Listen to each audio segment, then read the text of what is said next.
inviting me here. It's not the first time that I lecture here in Seoul, but the second time. Move we published in 1999. Is that the year after the publisher was amazingly not talk about Move, but talk about the work produced after Move. Lecture I would like to connect to 2 questions and 3 topics. And the first question is, as an architect, how can we today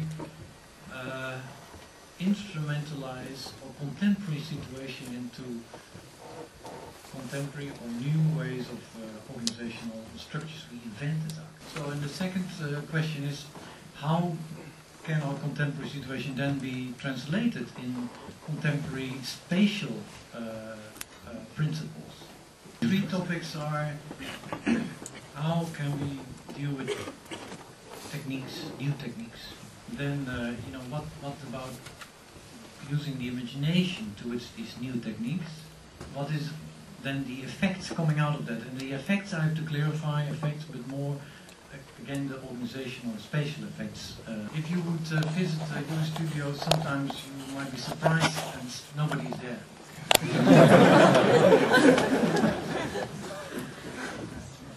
We have work at the moment in 7 countries, and we don't believe that we need to organize ourselves anymore according to the classical model. As I mentioned, maybe you all know these sequences of images from the book Move. But what is the most important about this sequence is the whole history of development in techniques since modernism. I'd like to discuss here is that maybe you notice phase of Haussmann. It's built up with different fragments, but you can still see the boundaries of elements. Like maybe in architecture, we have since modernism thought about the way how we can work with floors, with walls, and then see them as separate elements, like for instance the facade, and collage them together. So you could talk about a fragmented organization, disconnected parts within this organization, where, let's say, construction and program and maybe facade became almost one. So, like in the phase of the Francis Bacon portrait, the ears turn slowly into the nose and the nose becomes a mouth. So, I mean, there is this blurring effect happening within the organization of, let's say, this compositional technique to be found in this organization. But in the third image, in this image, and it's called the manual. It's kind of interesting because it is a combination of a man, a lion, and a snake, all combined in one image. But the most interesting thing about this image is that it's similarly like the collage, but the most bizarre is, you could also say, is that here you can still see the boundaries, you can still see the edges of where the information or where the fragment comes from. Here you cannot see where the boundaries are anymore. You don't see where, let's say, the man, the snake, and the lion come together. It's a continuous, seamless, or boundaryless organization. For that reason, in architecture, if you'd like to apply this system, this technique, towards architecture, then the most challenging is to rethink how, let's say, construction, the organization of a wall towards a ceiling, towards a floor, might become a continuous, seamless organization with difference to be found in it without any kind of boundaries. So I will come back to this topic of techniques, and we'll explain that later on in a project of a new museum we are doing for a car manufacturer, and you all know it is Mercedes, but I will come back to that later. Then I will go also a little bit into some of our urban projects.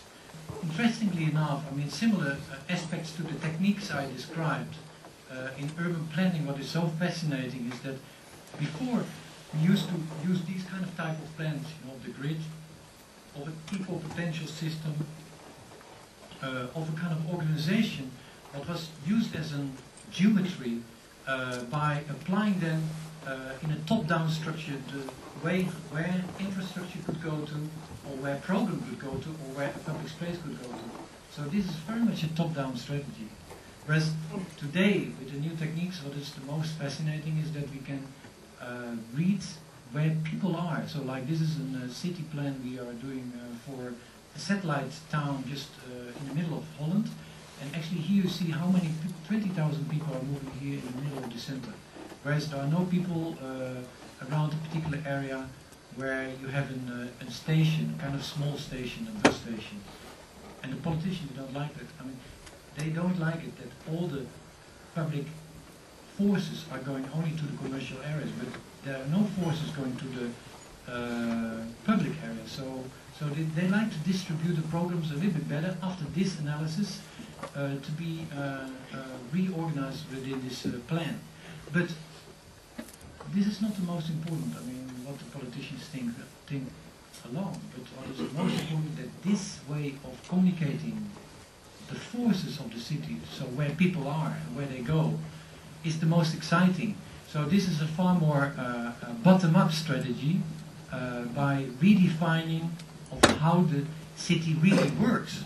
What we say about this planning strategy is that we think because that you have to here deal with time on the one hand, it's going beyond the classical, in brackets, classical planning strategy, whereby we call it now deep planning. So planning according to time, user groups, accessibility, where do you have publicness, as I mentioned time again here, and how all these different parameters operate according to these principles is a model or a design model we use for our urban planning strategies.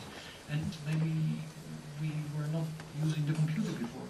The most interesting is today that we have the techniques to translate it and to instrumentalize it towards contemporary ways of using that into new organizational systems for the city.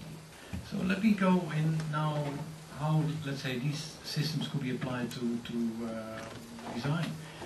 For instance, this is a project for or a diagram for a project in Graz. It's a music theater.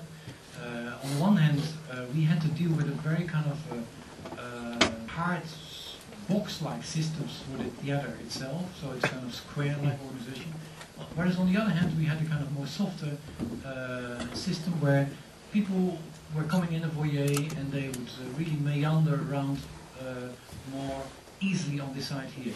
So what we said was that on one side we have a more kind of unit-based organization, whereas on the other hand we have a more time-based system of an organization. But the most important here is again the way how you can experiment with the computer. And you know, I'm not promoting the computer as a new sacred tool to work with, but it can stimulate the imagination of how you can twist the computer towards the own way of how you then translate this effect of, for instance, sending information from this square of this towards this softer system is not the most important.